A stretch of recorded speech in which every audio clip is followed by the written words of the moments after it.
While many families living in stately homes want to leave their own personal mark, the Compton family are determined to conserve as much of this great masterpiece as possible.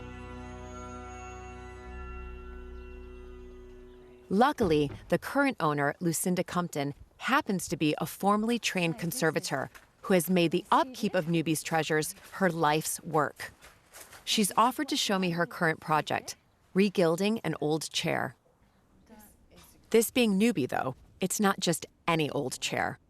So come on through to the studio, and so each year I'll pick projects from Newby that need doing. I try and prioritise, and at the moment it's the Chippendale chair. Chippendale chair. Yeah. No, it's just beautiful.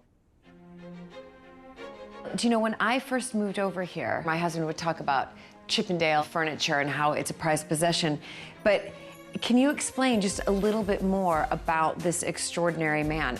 So, I mean, he's known as the best of the British 18th century furniture makers. He came from really very humble origins, from Yorkshire. Right, so from around here, exactly.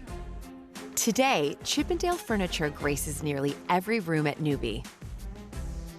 So he was trained in York and then moved to London. And within his workshop, he would have done everything from designing, drawing, carving, polishing, the upholstery.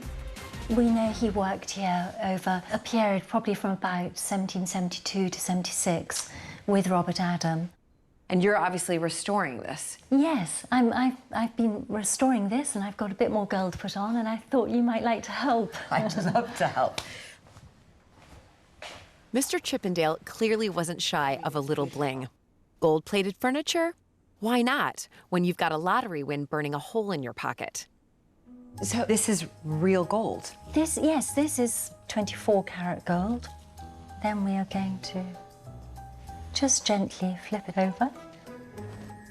Blow it flat, a bit like a pancake. Yeah. Then we're going to cut it to size. And then you need a bit of... Petroleum jelly. Yes. Then we pick it up. This is called a tip, a gilder's tip. And then the brush, which is made of squirrel. And then we just lay the gold on. The gold is naturally attracted to the gilding water. My aim is not to put too much on, and I'm putting a tiny bit of gold here and there where there's really very little left. Okay, so can I have a go here? Have a go. So you pick up the gold. With this? With that, yes, yes. So you lay the brush more flat, that's right, horizontally, and press it down.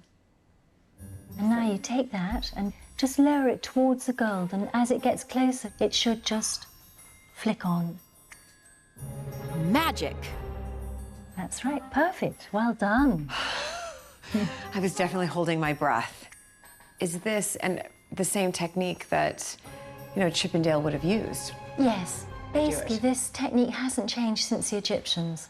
So the Egyptians were gilding exactly as you are today, and objects, you know, were found in their tombs from sort of 2000 BC, which are gold leafed in exactly this method.